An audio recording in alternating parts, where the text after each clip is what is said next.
ಯುವನಿಧಿ ಯೋಜನೆಯ ಮತ್ತೊಂದು ಅಪ್ಡೇಟ್ಗೆ ಎಲ್ಲರಿಗೂ ಸ್ವಾಗತ.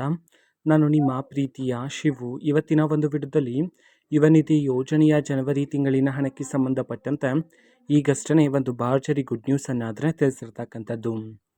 ಸೊ ಬನ್ನಿ ಅದರ ಬಗ್ಗೆ ಕಂಪ್ಲೀಟಾಗಿ ಇನ್ಫಾರ್ಮೇಷನನ್ನು ಈ ವಿಡಿಯೋದಲ್ಲಿ ನಾವು ತಿಳ್ಕೊತಾ ಹೋಗೋಣ. ಸೊ ವಿಡಿಯೋವನ್ನು ಸ್ಟಾರ್ಟ್ ಮಾಡ್ತೀನಿ. ಅದಕ್ಕಿಂತ ಮೊದಲು ನೀವಿನ್ನೂ ನಮ್ಮ ಚಾನಲ್ಗೆ ಸಬ್ಸ್ಕ್ರೈಬ್ ಮಾಡದೇ ಇದ್ದರೆ ಈ ಕೂಡಲೇ ಚಾನಲ್ಗೆ ಸಬ್ಸ್ಕ್ರೈಬ್ ಮಾಡ್ಕೊಳ್ಳಿ ಮತ್ತು ಲೈಕ್ ಮಾಡಿ. ಸೊ ಈಗ ನಾವು ಇನ್ಫಾರ್ಮೇಷನನ್ನು ತಿಳ್ಕೊತಾ ಹೋಗೋಣ. ನೋಡಿ, ಇವತ್ತು ಅಂತಂದರೆ ದಿನಾಂಕ 5/3/2026 ಇವತ್ತು ಯುವನಿಧಿ ಯೋಜನೆಯ ಜನವರಿ ತಿಂಗಳಿನ ಹಣವನ್ನು ಈಗಾಗಲೇ ಬಿಡುಗಡೆ ಮಾಡಲಾಗಿದೆ. ಸೊ ಎಷ್ಟು ಸಾವಿರ ಜನ ಮಹಿಳೆಯರಾದರೆ ಇವತ್ತು ಗೃಹಲಕ್ಷ್ಮಿ ಯೋಜನೆಯ 27ನೇ ಕಂತಿನ ಹಣವನ್ನು ಇವತ್ತು ರಿಸೀವ್ ಮಾಡಿಕೊಳ್ಳಲಾಗಿದೆ. ಈ ಮಾಹಿತಿಯನ್ನು ನಾವು ತಿಳ್ಕೊಳ್ಳೋದಾದರೆ ಸೊ ಇದೀಗ ಬಂದಿರತಕ್ಕಂತಹ ಗುಡ್ ನ್ಯೂಸ್ನ ಪ್ರಕಾರ ಇವತ್ತು ಕರ್ನಾಟಕದಲ್ಲಿರ್ತಕ್ಕಂತಹ ವಿದ್ಯಾರ್ಥಿಗಳಲ್ಲಿ ಇವತ್ತು 10,000 ವಿದ್ಯಾರ್ಥಿಗಳಾದರೆ ಇವತ್ತು ಯುವನಿಧಿ ಯೋಜನೆಯ ಜನವರಿ ತಿಂಗಳಿನ ಹಣವನ್ನು ರಿಸೀವ್ ಮಾಡಿಕೊಳ್ಳಲಾಗಿದೆ ಅಂತ ಹೇಳಿ ಇದೀಗ ಮಾಹಿತಿಯನ್ನಾದರೆ ತಿಳಿಸಿರ್ತಕ್ಕಂಥದ್ದು. ಇನ್ನೂ ಸಹ ಸಾಕಷ್ಟು ಜನ ವಿದ್ಯಾರ್ಥಿಗಳ ಖಾತೆಗೆ ಯುವನಿಧಿ ಯೋಜನೆಯ ಜನವರಿ ತಿಂಗಳಿನ ಹಣವನ್ನು ಬಿಡುಗಡೆ ಮಾಡಬೇಕಾಗಿದೆ.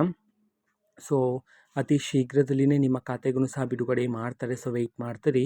ಇದು ಇವತ್ತಿನ ಒಂದು ವಿಡಿಯೋ. ಸೊ ಇದೇ ರೀತಿ ಗೃಹಲಕ್ಷ್ಮಿ, ಅನ್ನಭಾಗ್ಯ, ಶಕ್ತಿ ಯೋಜನೆ, ಯುವನಿಧಿ, ಗೃಹ ಜ್ಯೋತಿ, ಕಾಂಗ್ರೆಸ್ನ ಎಲ್ಲ ಯೋಜನೆಗಳಿಗೆ ಸಂಬಂಧಪಟ್ಟಂತೆ ಇಂಪಾರ್ಟೆಂಟ್ ಅಪ್ಡೇಟ್ಗಳು ನಿಮಗೆ ಈ ಒಂದು ಚಾನಲಲ್ಲಿ ಇಮಿಡಿಯೇಟ್ಲಿ ಸಿಗ್ತಿರುತ್ತೆ. ಅದಕ್ಕೋಸ್ಕರ ನೀವಿನ್ನೂ ನಮ್ಮ ಚಾನಲ್ಗೆ ಸಬ್ಸ್ಕ್ರೈಬ್ ಮಾಡದೇ ಇದ್ದರೆ ಈ ಕೂಡಲೇ ಚಾನಲ್ಗೆ ಸಬ್ಸ್ಕ್ರೈಬ್ ಮಾಡ್ಕೊಳ್ಳಿ.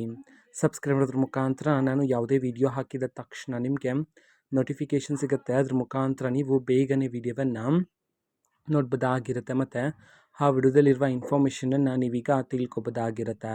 ಮತ್ತೀಗ ನಾವು ಫೇಸ್ಬುಕ್ಕಲ್ಲೂ ಸಹ ಈಗ ವಿಡಿಯೋಸ್ಗಳನ್ನು ಅಪ್ಲೋಡ್ ಮಾಡ್ತಿದ್ದೀವಿ. ಫೇಸ್ಬುಕ್ ಚಾನಲ್ ಲಿಂಕನ್ನು ಡಿಸ್ಕ್ರಿಪ್ಷನ್ ಬಾಕ್ಸಲ್ಲಿ ಕೊಟ್ಟಿರ್ತೇನೆ. ಕ್ಲಿಕ್ ಮಾಡಿಬಿಟ್ಟು ಫಾಲೋ ಮಾಡಿ.